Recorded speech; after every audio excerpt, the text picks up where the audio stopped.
En medio de una serie de intentos que se están realizando tanto por parte del gobierno como de las ISAPRES para hacer cumplir el fallo de la justicia que las obliga a los organismos de salud privada a restituir 1.400 millones de dólares por cobros excesivos a sus afiliados, el diputado Nelson Venegas propone que las ISAPRES pues bien condonen las deudas de sus afiliados, así como las ISAPRES también están pidiendo facilidades para pagar su deuda. Tomamos contacto de inmediato con el diputado Venegas. ¿Cómo está, diputado? Muchas gracias por el contacto.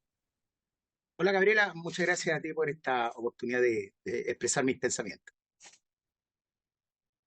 y Gracias, reflexiones. diputado. Sí, muchas gracias, diputado. Bueno, ya sabemos, el tema de la ISAPRE es algo que preocupa porque son más de 3 millones de personas que están afiliados a este sistema de salud. Y claro, ahora se está viendo si finalmente las ISAPRES van a poder cumplir con esta deuda que se extendió por casi 10 años, si se va a cumplir o si se va a tramitar la ley corta del gobierno, si es que finalmente se va a tramitar quizá este proyecto por parte de la oposición que se dice podría darles un perdonazo a las ISAPRES, y surgen estas alternativas como la suya, diputado, que tiene que ver con los usuarios, que finalmente, sea cual sea la solución, de alguna manera podrían verse perjudicados con ella.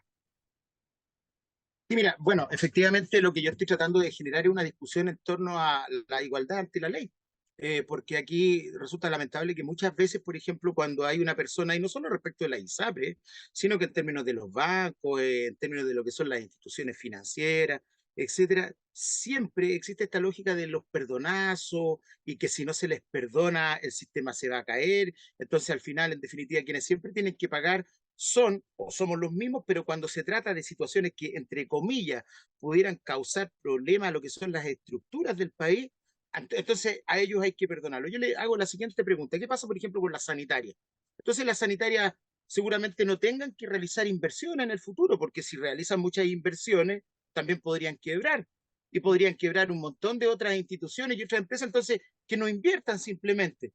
No se trata de eso. Si nosotros les entregamos a través del principio de subsidiariedad lo que es la prestación de los servicios sociales, que anteriormente fueron esencialmente del Estado, porque tienen que ver con lo público, porque no se está vendiendo mercancía, aquí se están vendiendo derechos sociales, bueno, y tienen un marco regulatorio, a lo menos deben primero tener la obligatoriedad del cumplimiento de las sentencias. Estamos hablando ni siquiera de un dictamen de la superintendencia propiamente tal, sino que de una sentencia primero del Tribunal Constitucional y luego de la Corte Suprema en muchas oportunidades. Entonces, obviamente lo que yo quiero meter con este tema es la cuña, ¿ah? Es la cuña en el sentido de decir, ¿por qué ellos exigen perdonazo, pero ellos cuando se le atrasa una persona en el pago de una cuenta, al otro día ya lo están llamando primero por teléfono, a cualquier hora y posteriormente hacen los cobros? Entonces, quiero tensionar el tema para que la gente de una u otra manera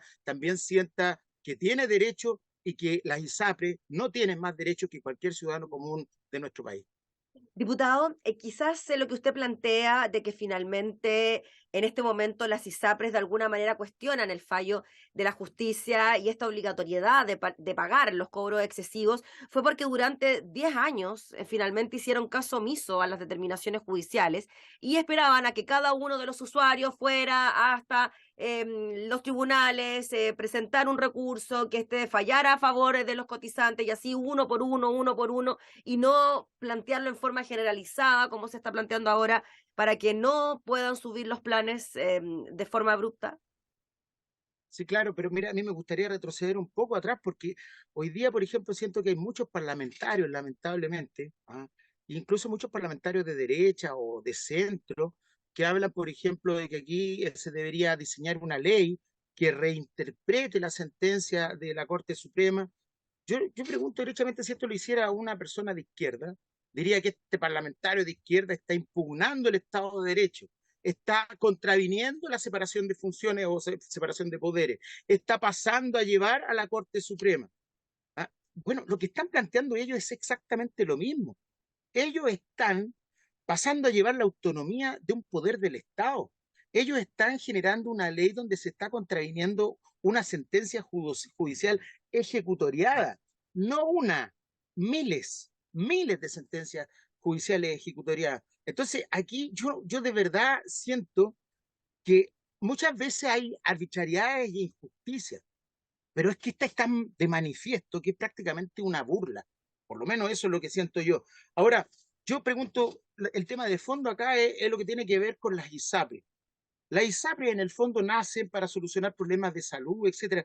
Pero fíjese usted, por ejemplo, que las ISAPRES primero eh, recaudan los dineros o actúan como aseguradoras respecto de los sueldos más altos, de los sueldos más altos. Por lo tanto, la magnitud de dinero que ellos manejan en relación al sistema público es tremendamente grande.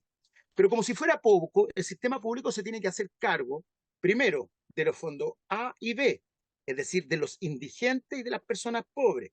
Las personas indigentes no pagan. Y el resto de las personas, el C y el D, son personas que tienen bajos recursos, por lo tanto, cuando se les descuenta un porcentaje, lo que llega al sistema público es una cantidad mucho peor o mucho menor de la que llega al sistema privado. Obviamente que si el sistema privado tiene más dinero y solo atiende a un 30%, va a otorgar, menos, va a otorgar más beneficios, porque se hace cargo solo de una parte del sistema. Pero si a eso le sumamos el hecho que ellos pueden discriminar por sexo, por edad, por enfermedades previas, entonces el negocio es redondo. Y ahí está el meollo y la cuestión de fondo que debe ser discutida, en mi humilde opinión. ¿Es Diputado. acaso la salud una cuestión simplemente para hacer negocio o tiene que hacerse cargo un sistema que, manteniendo el sistema privado, pero que tenga la posibilidad de transformar lo sanitario en el eje fundamental de lo que tiene que ver con lo vinculado a la salud? Diputado Venegas, desde las ISAPRES han dicho que la solución que ha dado el gobierno a través de una ley corta sería poner finalmente la lápida al sistema de ISAPRE y que éstas podrían quebrar, por ejemplo, de aquí al mes de septiembre. ¿Usted cree que eso es así? ¿Que finalmente eso podría ocurrir si finalmente se tramita una ley como la que presentó el gobierno que está en el Senado? Mire, lo primero es que yo no creo que esto ocurra así porque la verdad es que el gobierno, y prácticamente quieren culpar al gobierno de no darle una solución a sus incumplimientos de negocios, porque de eso estamos hablando. Mm. Entonces, ahora el gobierno que lleva un año en el gobierno es el culpable de esto que se tensionó por más de 10 años. Luego el gobierno presenta un proyecto de ley corta que va a durar 6 meses y un proyecto de ley, para que la gente lo sepa en sus casas, no es que eso va a salir tal como llega, sino que se va a escuchar a las partes y por lo tanto el proyecto de ley se va transformando, se va convirtiendo, se va modificando, se va estructurando. Por lo tanto, el gobierno ya hizo algo respecto a una sentencia que en cualquier otra circunstancia simplemente se hubiera tenido que cumplir.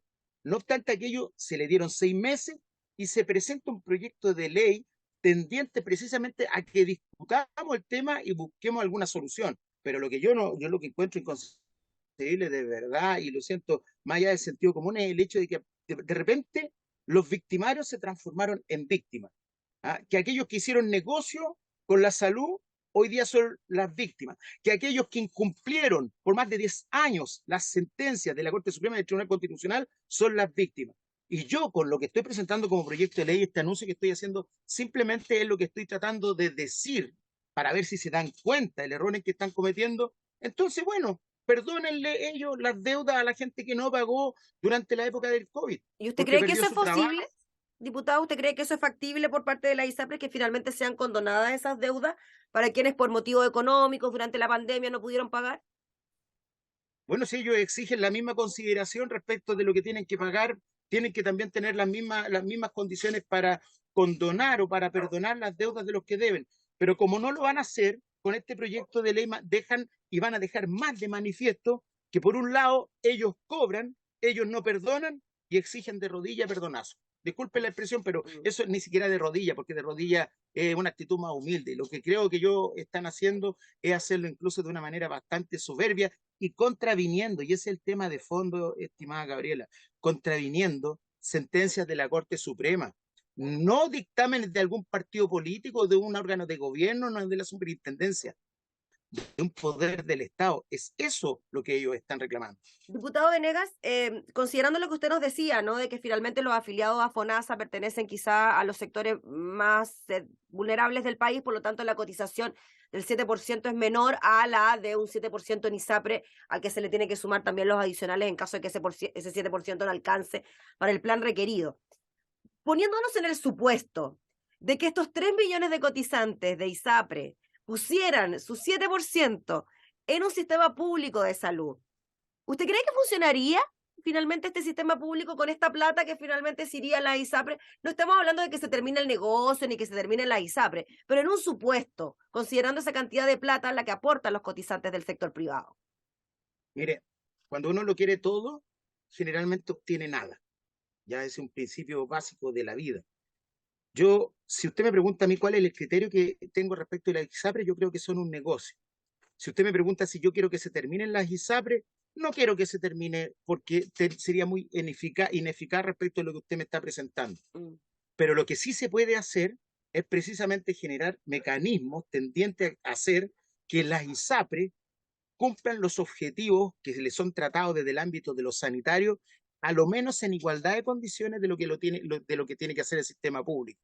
Y el sistema público se tiene que hacer cargo de las personas que no pagan, de las personas de pocos recursos, de los pensionados, en su mayoría de los pensionados que producto de la cuestión demográfica y de la cuestión etaria hoy día manifiestan enfermedades de distinta naturaleza como las enfermedades cardiovasculares, etcétera. Todo eso lo absorbe solamente el sistema público.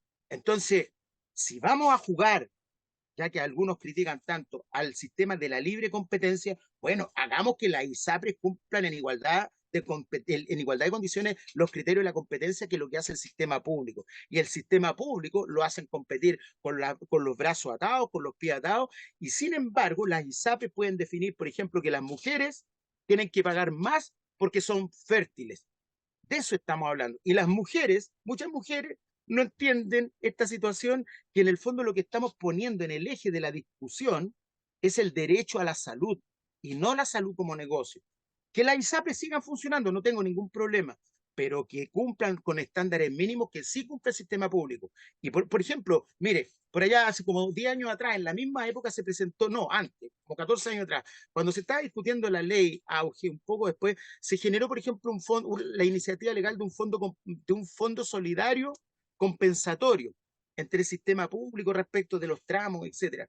Y eso permitía generar mejores condiciones para el sistema público. Las ISAPRE se opusieron, el colegio médico en su gran mayoría se opuso, y por supuesto la derecha también se opuso. Entonces, eso es lo que molesta. No se trata de querer terminar con la ISAPRE, se trata simplemente que no tengan más beneficios y que más privilegios, primero, que el sistema público, y segundo, y sobre todo, y esencialmente, que la propia gente, que los propios ciudadanos y que las propias ciudadanas. Ahora, respecto de las fórmulas que se van a tener que discutir, evidentemente hay que trazar, y para eso existen los proyectos de ley, y tendremos que ver, por ejemplo, cuál va a ser el aporte del fisco. Porque, por ejemplo, cuando se creó el sistema de la AFP, el aporte del fisco disminuyó, perdón, de la ISAPRE, bueno, casi lo mismo, disminuyó el aporte fiscal. Cuando llegaron los gobiernos de la concertación, subieron ostensiblemente el aporte fiscal, porque antes incluso era mucho más caro todavía para la gente. Bueno, entonces cuando se esté discutiendo este proyecto de ley, en conjunto con eso se tendrán que ver, por ejemplo, los seguros complementarios, se tendrán que ver los nuevos aportes del fisco. De eso se trata un proyecto de ley. Pero yo creo que lo esencial, insisto, es que no haya sectores privilegiados de nuestra sociedad que hacen negocio con la salud. No estamos hablando aquí de vender mercancía ni de vender tele, estamos hablando de la salud. Muy bien, pues diputado Venegas, le agradecemos enormemente por el contacto y estaremos muy atentos a lo que pueda ocurrir con esta situación que por supuesto mantiene preocupados sobre todo a los usuarios de la ISAPRES. Que esté muy bien. Muchas gracias, Andrea, que esté muy bien. Saludos a todos y Gracias. a todas. Gracias. Era el diputado Nelson Venegas hablando entonces sobre la situación que afecta hoy por hoy a las ISAPRES.